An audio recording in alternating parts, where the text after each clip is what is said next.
Hello friends, welcome to study with King Production YouTube channel. दोस्तों, आज की ये वीडियो जो है आपके आने वाली किसी भी एग्ज़ाम के लिए, खास करके रेलवे ग्रुप डी और अन्य किसी भी वनडे एग्ज़ाम जिसमें भी साइंस के प्रश्न पूछे जाते हैं, वो सभी एग्ज़ामों के लिए जो है वनडे एग्ज़ाम के लिए बहुत ही महत्वपूर्ण हो जाएगा आज का ये महत्वपूर्ण वीडियो, जो कि आपको आज जो है हम लोग पढ़ने वाले हैं केमिस्ट्री, जिसमें हम लोग पढ़ेंगे चैप्टर वाइज पढ़ने वाले हैं मोल संकल्पना को, यानी कि एवोगाड्रो संख्या को पढ़ेंगे आज हम लोग।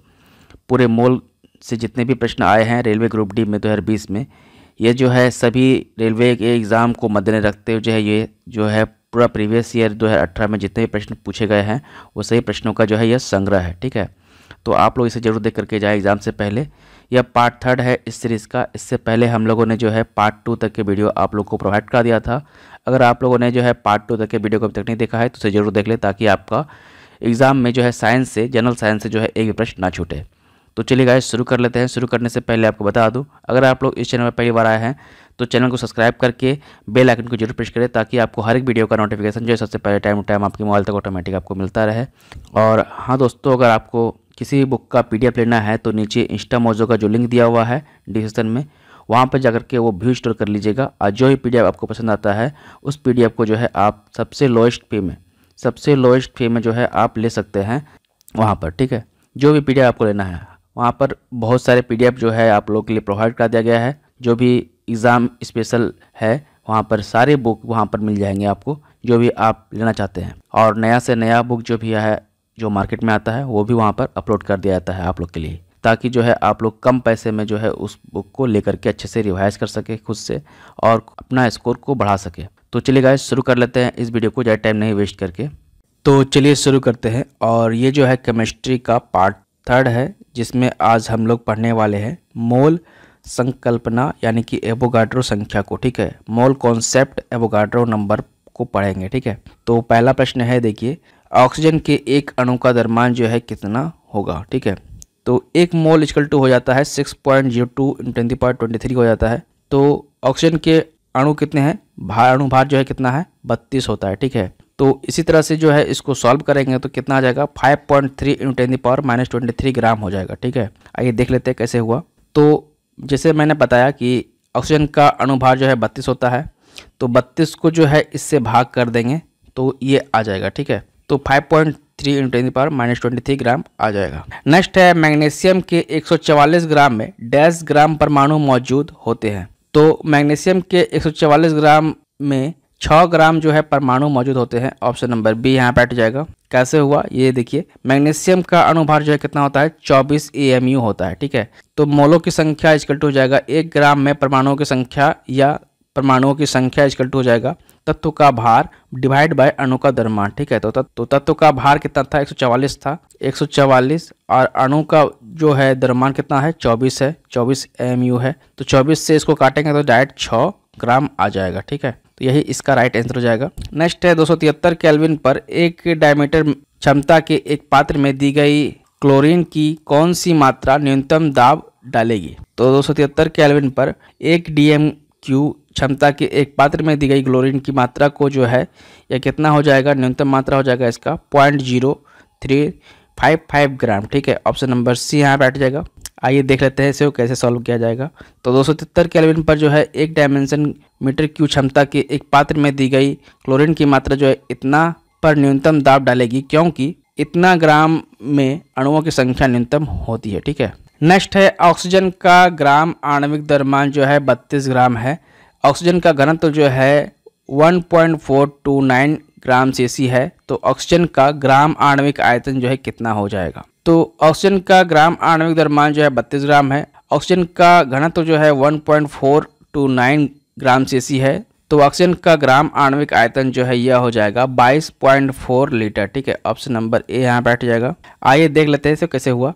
तो ऑक्सीजन का 1 ग्राम आणविक द्रव्यमान जो है कितना है, 32 ग्राम है, और घनत्व इसका कितना है, 1.429 ग्राम cc है। तो ऑक्सीजन का ग्राम आणविक आयतन इक्वल टू होता है द्रव्यमान बाय घनत्व। ठीक है, तो द्रव्यमान ऊपर लिख दिया और घनत्व नीचे लिख दिया। तो अब इसको जो है भाग कर देंगे तो कितना आ जाएगा, 22.4 लीटर। ठीक है, ऑप्शन नंबर ए यहाँ पे हट जाएगा। नेक्स्ट है, निम्नलिखित में से किसका द्रव्यमान सबसे अधिक होगा। तो NH3 के 0.01 मोल का द्रव्यमान जो है सबसे अधिक होगा। ऑप्शन नंबर डी यहाँ पे हट जाएगा। नाइट्रोजन का कुल मोल होता है 14.01 ग्राम पर ml, ठीक है। और H3 का कुल मोलर द्रव्यमान हो जाएगा 3.03 ग्राम पर ml, ठीक है। तो NH3 का कुल द्रव्यमान कितना हो गया, दोनों को जोड़ देंगे तो 17.04 ग्राम पर ml हो गया, ठीक है। तो इसी प्रकार जो है NH3 के 0.1 ml का द्रव्यमान जो है सबसे अधिक हो जाएगा। नेक्स्ट है कार्बन का परमाणु द्रव्यमान जो है 12 है। कार्बन के 24 ग्राम में अणुओं की संख्या कितनी होगी ये बताना है। तो कार्बन का परमाणु द्रव्यमान कितना है, 12 है, और कार्बन के 24 ग्राम में अणुओं की संख्या जो है यह कितनी हो जाएगी, यह हो जाएगी 2। ऑप्शन नंबर ए यहाँ पे हट जाएगा। तो यहाँ पर देखिए अणुओं की संख्या इक्वल टू होता है दिया गया द्रव्यमान बाय परमाणु द्रव्यमान की संख्या, ठीक है। तो डिवाइड कर देंगे, आ जाएगा 2। नेक्स्ट है सल्फर डाइऑक्साइड के 0.6 अणु के सल्फर के कितने परमाणु मौजूद है ये बताना है। तो SO2 में 0.6 अणु में सल्फर के कितने परमाणु मौजूद है ये बताना है। तो यहाँ पर जो है देखिए कैसे निकलेगा। तो SO2 का एक अणु का सल्फर के परमाणुओं की संख्या कितनी हो जाएगी, 6.023 × 10⁻23 हो जाएगा। और SO2 में 0.6 अणु का सल्फर का परमाणु की संख्या कितनी हो जाएगी, तो गुना कर देंगे 0.6 से, तो यह आ जाएगा 3.613 × 10⁻23 हो जाएगा, ठीक है। तो ऑप्शन नंबर डी यहाँ पर राइट हो जाएगा। नेक्स्ट है PbO प्लस HCl जब समीकरण में एक साथ इसको संयोजित करेंगे तो इसका जो है निष्कर्ष जो है क्या होगा, PbCl2 प्लस H2O निकलेगा। इस समीकरण पर ध्यान देने के लिए कहा जा रहा है उक्त समीकरण में संतुलन हेतु HCl के डैश मोल्स की आवश्यकता होगी। तो उक्त कथन में जो है HCl का जो है कितना मोल होगा, इसकी 2 आवश्यकता होगी, 2 HCl होना चाहिए यहाँ पर देखिए, ठीक है। HCl कितना होगा, 2 होगा, तो यहाँ पर 2 कर देंगे तो आ जाएगा, ठीक है। तो यहाँ पर देखिए Cl2 हो गया और यहाँ पर H2 हो गया, ठीक है। तो HCl का जो है कितना मोल्स की आवश्यकता हो जाएगा, तो यहाँ पर जो है समीकरण को संतुलन करने के लिए यहाँ पर 2 लिख देंगे सामने में, तो ये हो जाएगा, इसलिए यहाँ पर 2 यहाँ पर राइट होगा। ऑप्शन नंबर ए यहाँ बैठ जाएगा। आइए देख लेते कैसे हुआ। किसी भी संतुलित रासायनिक समीकरण में अभिकर्मक और उत्पाद में दोनों और सभी यौगिकों के मोल की संख्या समान होनी चाहिए। जैसे मान लीजिए इधर 2 HCl है तो इधर भी 2 HCl होना चाहिए, ठीक है। H2 और HCl2 हो रहा है ना, तो ऐसे करके ये दोनों बराबर होना चाहिए। अब Pb इधर भी बराबर है और Pb यहाँ भी 1 है और O भी यहाँ पर 1 है, तो O भी यहाँ पर 1 है। इसी तरह से उक्त रसायन समीकरण में उत्पाद जो है 2H और 2Cl अधिक है, तो अतः अभिकर्मक में 2H और 2HCl होना चाहिए, इसीलिए जो है यहाँ पर 2 लगाया गया है, ठीक है, समीकरण को संतुलन करने के लिए। नेक्स्ट है ऑक्सीजन के 0.3 मोल का द्रव्यमान जो है कितना होगा। तो ऑक्सीजन का अणु का रासायनिक सूत्र जो होता है O2 होता है और ऑक्सीजन के 1 मोल का परमाणु द्रव्यमान होता है 16 ग्राम। तो ऑक्सीजन के 0.3 मोल पर अणु का आणविक द्रव्यमान जो हो जाएगा 16 × 2 × 0.3 इक्वल टू हो जाएगा 9.6 ग्राम, ठीक है। ऑप्शन नंबर बी यहाँ पर राइट हो जाएगा। नेक्स्ट है देखिए 90 ग्राम पानी में मौजूद मोल की संख्या जो है कितनी होगी। तो 90 ग्राम पानी में मौजूद मोल की संख्या जो है यह कितनी हो जाएगी, तो यह हो जाएगी 5 मोल। ऑप्शन नंबर ए यहाँ बैठ जाएगा। तो 1 मोल H2O यानी कि जल का द्रव्यमान जो है कितना होगा 1 × 2 + 16 × 1 यानी कि 18 ग्राम हो जाएगा, ठीक है। तो यहाँ पर देखिए H जो है कितना है 2 है, तो 2 × 1 कर दिए यानी कि ये हो गया 2, और 16 होता है इसका ऑक्सीजन का, तो 16 × 1 एक ही है, तो 18 हो गया इसको जोड़ करके, ठीक है। तो मोलों की संख्या इक्वल टू होता है ग्राम में भार बाय अणु भार, ठीक है। तो ग्राम में भार कितना है 90 ग्राम और अणु भार कितना है 18, तो डिवाइड कर देंगे 5 हो जाएगा, 5 मोल हो जाएगा आंसर मोलों की संख्या। नेक्स्ट है कार्बन डाइऑक्साइड के 1 मोल में क्या होता है। तो कार्बन डाइऑक्साइड के 1 मोल में जो है कार्बन डाइऑक्साइड 6.22 × 10⁻23 अणु होते हैं। ऑप्शन नंबर सी यहाँ बैठ जाएगा। इसकी व्याख्या देख लेते हैं। किसी पदार्थ के 1 मोल को उस पदार्थ के मात्रा के रूप में परिभाषित किया जाता है जिससे एवोगाड्रो संख्या के बराबर अणु अथवा कण होते हैं। कार्बन डाइऑक्साइड के 1 मोल में 6.22 × 10⁻23 अणु होते हैं। नेक्स्ट है 16 ग्राम ऑक्सीजन में ऑक्सीजन के डैश परमाणु होते हैं। तो 16 ग्राम ऑक्सीजन में ऑक्सीजन के जो है 6.022 × 10⁻23 परमाणु मौजूद होते हैं। ऑप्शन नंबर सी यहाँ बैठ जाएगा, क्योंकि ऑक्सीजन का परमाणु भार जो है कितना होगा 16, और 16 ग्राम के ऑक्सीजन के मोलों की संख्या कितनी हो जाएगी, 16 को 16 से डिवाइड करेंगे तो 1 मोल हो जाएगी। तो 1 मोल का कितना होता है 6.22 × 10⁻23 परमाणु होता है। तो इसीलिए जो है 16 ग्राम के ऑक्सीजन की जो है कितने परमाणु हो जाएंगे 6.22 × 10⁻23 परमाणु होंगे। नेक्स्ट है, यह देखते हुए कि ऑक्सीजन के 1 मोल परमाणु का वजन जो है 16 ग्राम है, तो ओजोन का अणुभार क्या होगा। तो यह देखते हुए कि ऑक्सीजन के 1 मोल परमाणु का वजन जो है 16 ग्राम है, तो ओजोन का अणुभार जो है यह हो जाएगा 48 ग्राम पर मोल। ऑप्शन नंबर बी यहाँ बैठ जाएगा। कैसे हुआ, ऑक्सीजन का परमाणु भार जो होता है कितना होता है 16 ग्राम होता है, और ओजोन यानी कि O3 का अणुभार हो जाएगा 16 × 3 यानी कितना हो जाएगा 48 ग्राम पर मोल। ठीक है, ऑप्शन नंबर बी यहाँ बैठ जाएगा। नेक्स्ट है, रसायन शास्त्र में कण यानी कि मोल शब्द का परिचय किसने कराया था। तो रसायन शास्त्र में जो है कण यानी कि मोल शब्द का परिचय जो है यह कराया था विल्हेम ऑस्टवाल्ड ने। ठीक है, विल्हेम ऑस्टवाल्ड ने करवाया था कण शब्द का परिचय। ऑप्शन नंबर सी यहाँ बैठ जाएगा। इसकी व्याख्या देख लेते हैं।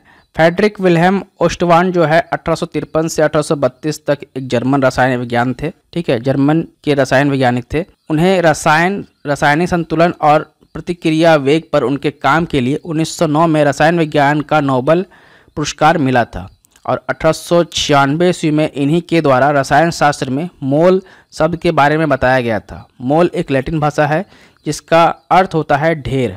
मोल का अर्थ क्या होता है, ढेर। सन 1967 ईस्वी में मोल को इकाई के रूप में स्वीकृत कर लिया गया था।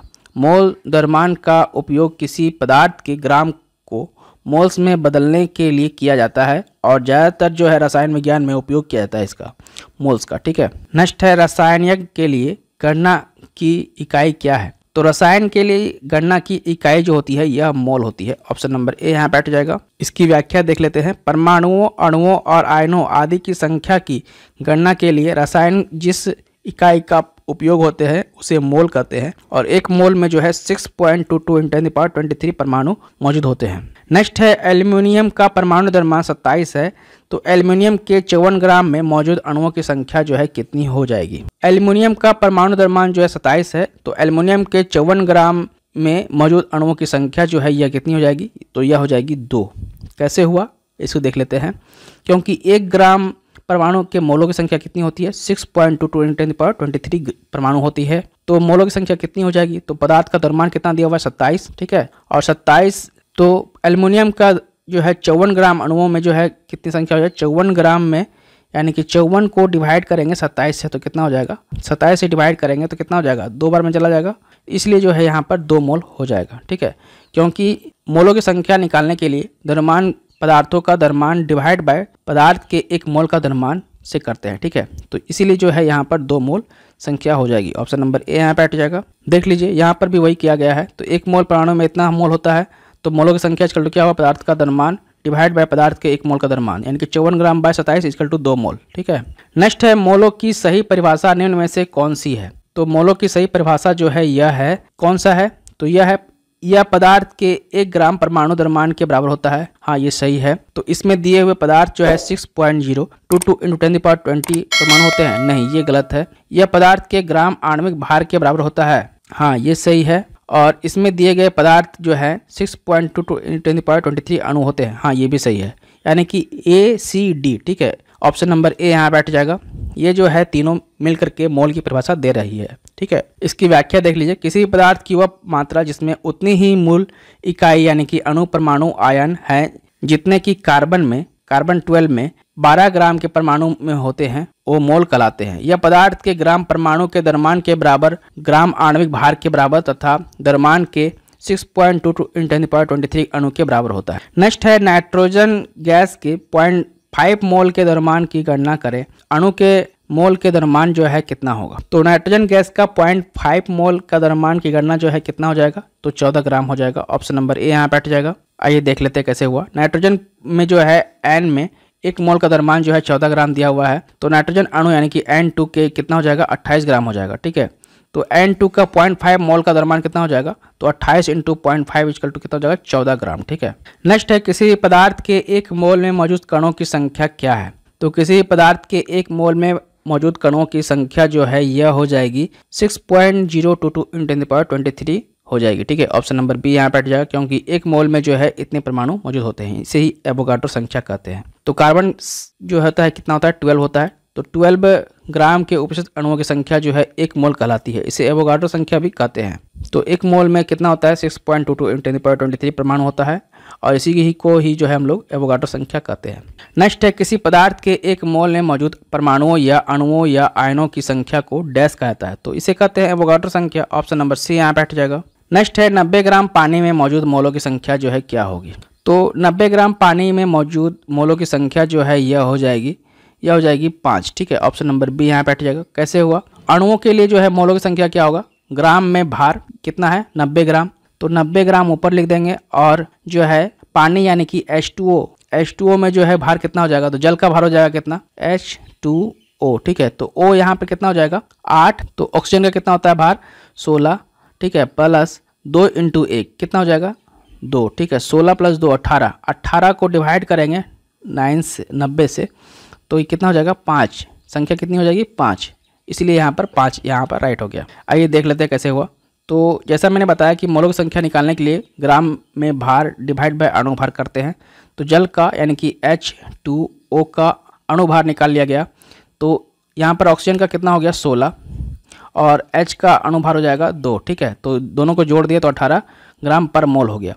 तो मोलों की संख्या को लिख दिया है N से, तो N = हो जाएगा 90 डिवाइड बाय 18 = कितना हो जाएगा 5। नेक्स्ट है एसिटिक एसिड में 1 मोल की ऑक्सीजन के डैश परमाणु मौजूद होते हैं। तो एसिटिक एसिड के 1 मोल में ऑक्सीजन के जो है 2 परमाणु मौजूद होते हैं, 2 परमाणु मौजूद होते हैं। ऑप्शन नंबर ए यहाँ बैठ जाएगा। इसकी व्याख्या देख लेते हैं। एसिटिक अम्ल का जो है फॉर्मूला हो जाता है CH3COOH, जिसे एथेनॉइक अम्ल के नाम से भी जाना जाता है। यह एक कार्बनिक अम्ल है जिसकी वजह से सिरका में खट्टा स्वाद और तीखी महक आती है। एसिटिक अम्ल के 1 मोल में ऑक्सीजन के 2 परमाणु और हाइड्रोजन के 4 परमाणु तथा कार्बन के 2 परमाणु होते हैं। ठीक है, नेक्स्ट है सोडियम के 69 ग्राम में सोडियम के 3 मोल होते हैं। सोडियम का परमाणु द्रव्यमान क्या है। तो सोडियम के 69 ग्राम में सोडियम के 3 मोल होते हैं। सोडियम का परमाणु द्रव्यमान जो है यह कितना हो जाएगा, यह हो जाएगा 23 ग्राम। ठीक है, 23 परमाणु द्रव्यमान हो जाएगा इसका सोडियम का। ऑप्शन नंबर सी यहाँ बैठ जाएगा। इसको देख लीजिए कैसे हुआ। किसी तत्व का परमाणु द्रव्यमान एक संख्या है जो यह बतलाती है कि तत्व के एक परमाणु का द्रव्यमान कार्बन के एक परमाणु के 12वें भाग में कितना गुना भारी है, यह बताता है। तो मोल संकल्पना से यानी कि परमाणु द्रव्यमान = क्या हो जाएगा, तत्व का कुल द्रव्यमान और मोल संख्या। ठीक है, तत्व का कुल मोल कितना दिया होता है 69 और 69 को 3 से डिवाइड कर देंगे तो कितना आ जाएगा 23 आ जाएगा। ठीक है, तो यहाँ पर इसी तरह से इसका सोडियम का परमाणु द्रव्यमान निकाला गया है। नेक्स्ट है हीलियम के 64 ग्राम में कितने मोल्स मौजूद होते हैं। तो हीलियम के 64 ग्राम में कितने मोल्स मौजूद होंगे, तो 64 डिवाइड बाय कितना करना है। तो यहाँ पर जो है देखिए हीलियम का पहले अणुभार निकाल लेंगे। तो हीलियम का अणुभार हो जाएगा 4। ठीक है, कैसे, हीलियम देखिए हाइड्रोजन होता है 1, हीलियम हो जाएगा 2, यानी कि ये परमाणु संख्या इसका होता है 2 हीलियम का, लेकिन भार होगा कितना 4। ठीक है, तो 4 से डिवाइड कर देंगे 64 को तो कितना आ जाएगा 16। ठीक है, ऑप्शन नंबर बी यहाँ बैठ जाएगा। देख लीजिए इसको कैसे बनाया गया है, सॉल्यूशन देख लीजिए इसका।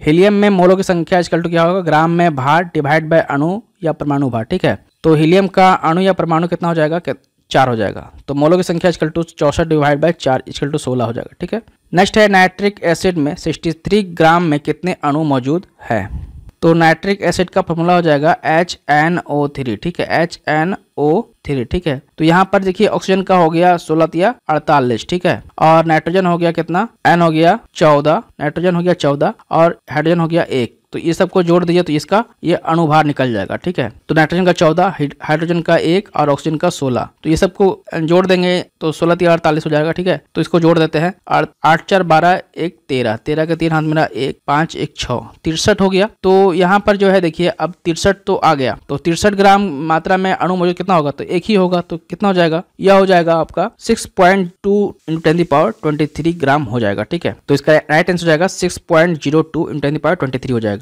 तो देखिए HNO3 का अणुभार निकाल लिया गया है। तो H का हो गया 1, नाइट्रोजन का हो गया 14 और ऑक्सीजन का हो गया 16 × 3। ठीक है, तो सबको जोड़ दिया तो 63 आ गया। और यहाँ पर मोल संख्या = कितना हो जाएगा 63/63 1 हो जाएगा। तो एवोगाड्रो संख्या के अनुसार किस तत्व का 1 मोल में अणुओं की संख्या कितनी होती है 6.23 × 10⁻23 होती है। तो यही इसका राइट आंसर हो गया। नेक्स्ट है कॉपर के एक अणु में कितने परमाणु होते हैं। तो कॉपर के एक अणु में कितने परमाणु होंगे, ठीक है, तो ये बताना है। तो यहाँ पर जो है कितना होगा 6.22 × 10⁻23 हो जाएगा। ऑप्शन नंबर सी हो जाएगा यहाँ पे। किसी पदार्थ के एक मोल कण यानी कि परमाणु, अणु अथवा आयन की संख्या निश्चित होती है, इसका मान जो है 6.22 × 10⁻23 होता है। यह मान प्रायोगिक विधि से प्राप्त किया गया है। इसको एवोगाड्रो स्थिरांक अथवा एवोगाड्रो संख्या कहते हैं तथा Na या NO से निरूपित करते हैं इसे। अतः कॉपर के एक अणु में 6.22 × 10⁻23 परमाणु होते हैं। नेक्स्ट है 25 ग्राम के सल्फ्यूरिक अम्ल में कितने मोल होते हैं। तो H2SO4 का अणुभार निकाल लेते हैं। तो H 1 है यहाँ पर और 1 का गुना कितना है 2 है, ठीक है। तो 2 हो गया यहाँ पर गुना में, और सल्फर का हो जाता है 32 ग्राम, ठीक है। तो 32 लिख दिए, और ऑक्सीजन 4 है तो 16 × 4, तो सबको जोड़ देंगे तो कितना आ जाएगा 98 ग्राम आ जाएगा। तो सल्फ्यूरिक अम्ल का भार हो जाएगा 25। तो यहाँ पर दिया हुआ 25 ग्राम सल्फ्यूरिक अम्ल का भार जो है कितना हो जाएगा, तो 25 डिवाइड बाय 98 तो कितना आ जाएगा 0.225, ठीक है। तो यही इसका राइट आंसर हो जाएगा। ऑप्शन नंबर डी यहाँ पे बैठ जाएगा। नेक्स्ट है किसी भी पदार्थ के एक अणु में 6.23 × 10⁻23 कण शामिल हैं। यदि CO2 में 3.0115 × 10⁻23 कण मौजूद है तो CO2 के अणु की संख्या कितनी होगी। तो यह होगी 0.5। ऑप्शन नंबर ए यहाँ पे बैठ जाएगा। तो किसी पदार्थ के एक अणु में इतना कण मौजूद होते हैं, तो यदि CO2 में 3.115 × 10⁻23 कण मौजूद हैं तो CO2 के अणु संख्या कितनी हो जाएगी। तो यहाँ पर देखिए एवोगाड्रो संख्या के अनुसार N0 = कितना होता है, ये होता है, और CO2 के कण की संख्या कितनी है, इतनी है। तो N = क्या हो जाएगा, दिए गए कणों की संख्या डिवाइड बाय एवोगाड्रो संख्या, ठीक है। तो अगर दोनों को डिवाइड कर दे तो कितना आ जाएगा 0.5 आ जाएगा। तो इसलिए यहाँ पर जो है इसका राइट आंसर कितना आएगा 0.5 हो जाएगा। ऑप्शन नंबर ए यहाँ बैठ जाएगा। नेक्स्ट है SO2 के 0.6 मोल में सल्फर के कितने परमाणु मौजूद है, ये बताना है। तो SO2 के 0.6 मोल में सल्फर के जो है यह कितने परमाणु मौजूद है, ये बता देंगे। तो SO2 के 0.6 मोल में सल्फर के जो है 3.613 × 10⁻22 परमाणु मौजूद होंगे। ऑप्शन नंबर बी यहाँ बैठ जाएगा। देखिए कैसे हुआ। तो सल्फर डाइऑक्साइड के 0.6 मोल में सल्फर के अणुओं की संख्या जो है कितनी हो जाएगी। तो 1 मोल सल्फर में जो है 6.022 × 10⁻23 परमाणु रहते हैं। तो 0.6 सल्फर में कितना हो जाएगा, तो इसको गुना कर देंगे 0.6 से, तो यह हो जाएगा 3.6132 × 10⁻23 परमाणु, ठीक है। इसलिए यहाँ पर ऑप्शन नंबर बी यहाँ पे हट जाएगा। नेक्स्ट है हीलियम में 54 ग्राम में कितने मोल मौजूद है। तो हीलियम में 54 ग्राम में कितने मोल मौजूद हो जाएंगे, तो यह हो जाएगा कितना। तो हीलियम 4 होता है परमाणु भार इसका, तो इसको 4 से डिवाइड कर देंगे डायरेक्ट, तो 13.5 मोल्स हो जाएगा। ऑप्शन नंबर ए यहाँ पे हट जाएगा। नेक्स्ट है पोटेशियम क्लोराइड के 0.5 मोल में कितने अणु होते हैं, तो ये बताना है। तो यहाँ पर देखिए, तो पोटेशियम क्लोराइड के 0.5 मोल में जो है कितने अणु हो जाएंगे, तो 0.5 × 6.2 × 10⁻23 कर देंगे, गुना कर देंगे डायरेक्ट, तो ये आ जाएगा 3.01 × 10⁻23 हो जाएगा। ऑप्शन नंबर ए यहाँ पे हट जाएगा। नेक्स्ट है CO2 के 10 मोल्स का द्रव्यमान कितना होता है।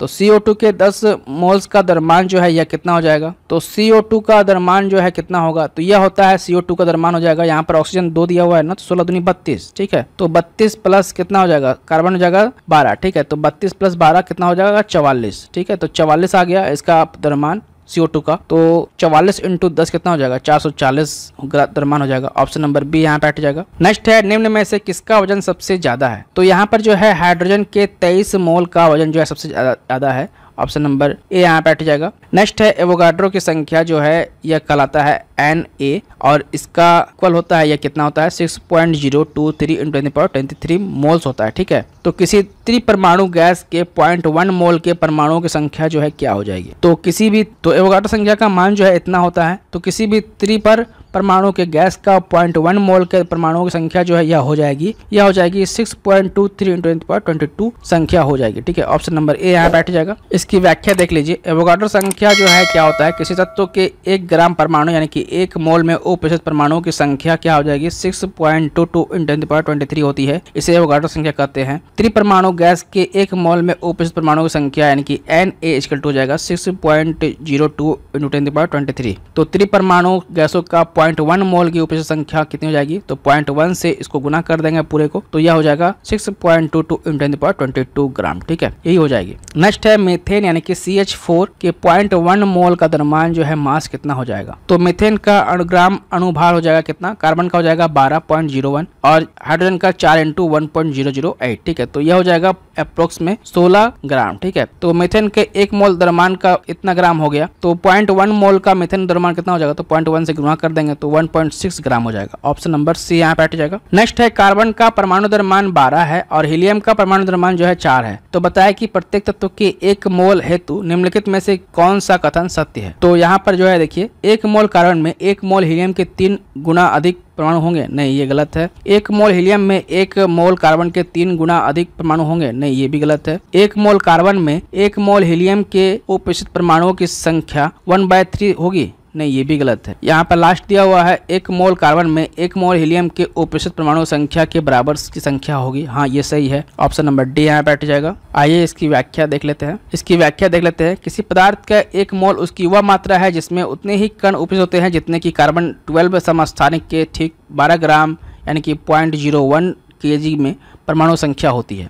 तो यहाँ ध्यान देने की बात यह है कि किसी पदार्थ की 1 मोल के कणों की संख्या जो है सदैव समान होगी, भले ही कोई पदार्थ जो है 1 मोल के कणों की संख्या इतनी महत्वपूर्ण होती है कि इसे एक अलग नाम और संकेत दिया जाता है। इसे एवोगाड्रो संख्या कहते हैं और इसे Na से निरूपित करते हैं। इसका परिणाम जो है कितना होता है 6.023 × 10⁻23 होता है। अतः किसी पदार्थ के 1 मोल की दी गई पूर्वोत्तर संख्या के बराबर कण जो है परमाणु, अणु या अन्य कण होंगे। ठीक है, तो अतः हम कह सकते हैं कि 1 मोल हाइड्रोजन परमाणु का कितना हो जाएगा, इतना हो जाएगा, और 1 मोल हीलियम का परमाणु कितना हो जाएगा, ये भी इतना हो जाएगा। तो यानी तो 1 मोल जल अणु जो है कितना हो जाएगा 6.023 × 10⁻23 अणु हो जाएगा। ठीक है, तो इसी तरह से जो है ऑप्शन नंबर डी यहाँ पे हट जाएगा। नेक्स्ट है देखिए पानी के 1 मोल में कितने अणु मौजूद हैं ये बताना है। तो पानी के 1 मोल में जो है कितने अणु मौजूद होंगे, तो यह होगा इतना ही 6.02 × 10⁻23 अणु मौजूद होंगे। ऑप्शन नंबर बी यहाँ बैठ जाएगा। तो इसकी व्याख्या देख लीजिए। एवोगाड्रो के नियमानुसार पानी के 1 मोल्स में 6.023 × 10⁻23 अणु मौजूद होते हैं। ऑप्शन नंबर बी यहाँ पर हट जाएगा। नेक्स्ट है सल्फर का परमाणु द्रव्यमान जो है 32 म्यू है। तो सल्फर की 16 ग्राम मात्रा में मोलों की संख्या कितनी होगी, तो मोलों की संख्या कितनी हो जाएगी 16 ग्राम में कितना हो जाएगा, तो 16 डिवाइड बाय 32 कर देंगे तो यह हो जाएगा 0.5 मोल। ऑप्शन नंबर बी यहाँ पे हट जाएगा। नेक्स्ट है 60 ग्राम हीलियम के मोलों की संख्या क्या होगी, तो 60 ग्राम हीलियम के मोलों की संख्या क्या हो जाएगी 60 डिवाइड बाय 4 कर दीजिए, तो 4 का 4 और 2 बच गया 4 5 20 यानी कि 15 मोल्स हो जाएंगे। ऑप्शन नंबर सी यहाँ पे हट जाएगा। नेक्स्ट है 540 ग्राम ग्लूकोज में उपस्थित मोलों की संख्या कितनी होगी, तो 540 ग्राम ग्लूकोज में उपस्थित मोलों की संख्या जो है यह कितनी हो जाएगी, तो यह हो जाएगी आपका 3। ठीक है, ऑप्शन नंबर ए यहाँ पे हट जाएगा। कैसे हुआ ये देखिए 1 मोल की, तो यहाँ पर देखिए 1 मोल किसी पदार्थ की वह मात्रा है जिसके पदार्थ के मूल कणों की उतनी संख्या उपस्थित होती है जितनी की कार्बन 12 के समस्थानिक 12 ग्राम में परमाणुओं की संख्या होती है। तो किसी पदार्थ के मोलों की संख्या निम्न प्रकार से ज्ञात कर सकते हैं। तो मोलों की संख्या इक्वल टू क्या लिख सकते हैं, देखिए तो मोलों की संख्या इक्वल टू लिख सकते हैं पदार्थ का भार डिवाइड बाय पदार्थ का अणुभार। तो पदार्थ का आयतन पर लीटर ये भी बराबर होता है 22.4 लीटर के। ठीक है, तो यहाँ दिया गया ग्लूकोज जो है ग्लूकोज का अणुभार कितना हो जाएगा 6H12O6। ठीक है, तो 6 हो जाएगा यानी कि 6 कार्बन होता है 12, तो 6 से गुना कर देंगे 12 + 6 और हाइड्रोजन हो जाएगा 12 × 1। ठीक है, और ऑक्सीजन हो जाएगा 16 × 6। तो यहाँ पर जो है तो ग्लूकोज का भार हो गया 180। ठीक है, और यहाँ ग्लूकोज का भार दिया हुआ है 540। तो इसको अब जो है डिवाइड कर देंगे तो ये हो जाएगा 3 मोल। ठीक है, कितना हो जाएगा 3 मोल हो जाएगा। तो किसी गैस के 6.023 × 10⁻23 अणु में 1 मोल कहलाते हैं। तो यहाँ पर जो कितना हो जाएगा 3 मोल हो जाएंगे। ठीक है, तो ऑप्शन नंबर ए यहाँ बैठ जाएगा। नेक्स्ट है हीलियम के 52 ग्राम में डैश अणु उपस्थित होते हैं। तो 52 डिवाइड बाय 4 कर दीजिए तो 13 हो जाएगा। ऑप्शन नंबर बी यहाँ बैठ जाएगा। नेक्स्ट है एवोगाड्रो संख्या Na का अर्थ क्या है, तो एवोगाड्रो संख्या Na का अर्थ होता है किसी तत्व के 1 ग्राम परमाणुओं में परमाणुओं की संख्या को बताता है ये Na।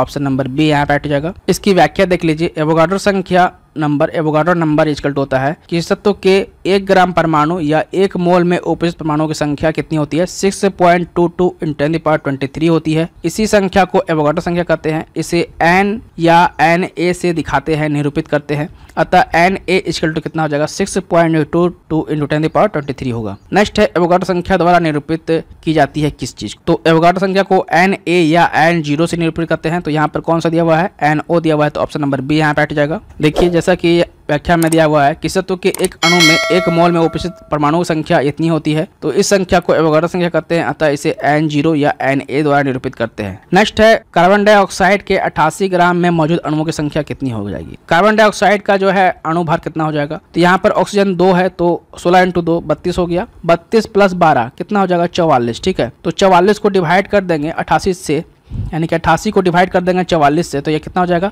2। तो यहाँ पर जो है अणुओं की संख्या हो जाएगी 2, ऑप्शन नंबर ए यहाँ पे हट जाएगा। देखिए यहाँ पर भी वही किया गया है। नेक्स्ट है 1 ग्राम हाइड्रोजन में कितने अणु होते हैं, तो 1 ग्राम हाइड्रोजन में जो है यह हो जाएगा 3.01 × 10⁻23 अणु हो जाएंगे, ऑप्शन नंबर डी यहाँ पे हट जाएगा। तो यहाँ पर जो है देखिए दिया गया था हाइड्रोजन का भार 1 ग्राम है, तो हाइड्रोजन परमाणु यानी कि H का भार होता है 1.008 होता है। ठीक है, तो हाइड्रोजन के अणु H2 का भार हो जाएगा, 2 से गुना कर देंगे तो 2.016 या लगभग 2 के बराबर हो जाएगा। ठीक है, तो यहाँ पर जो है हाइड्रोजन के मोलों की संख्या 1/2 यानी कि 0.5 मोल हो जाएगा, तो 1 मोल हाइड्रोजन में अणुओं की संख्या हो जाएगी 6.02 × 10⁻23 हो जाएगी, इसलिए 0.5 मोल अणुओं की संख्या कितनी हो जाएगी, तो 0.5 से गुना कर देंगे तो 3.01 × 10⁻23 अणु हो जाएंगे। तो ऑप्शन नंबर वहाँ पे क्या हो जाएगा, ऑप्शन नंबर डी यहाँ पर हट जाएगा। नेक्स्ट अब हम लोग पढ़ेंगे बर्जीलियस का परिकल्पना नेक्स्ट पार्ट में। ठीक है, आज के लिए इतना ही, थैंक यू।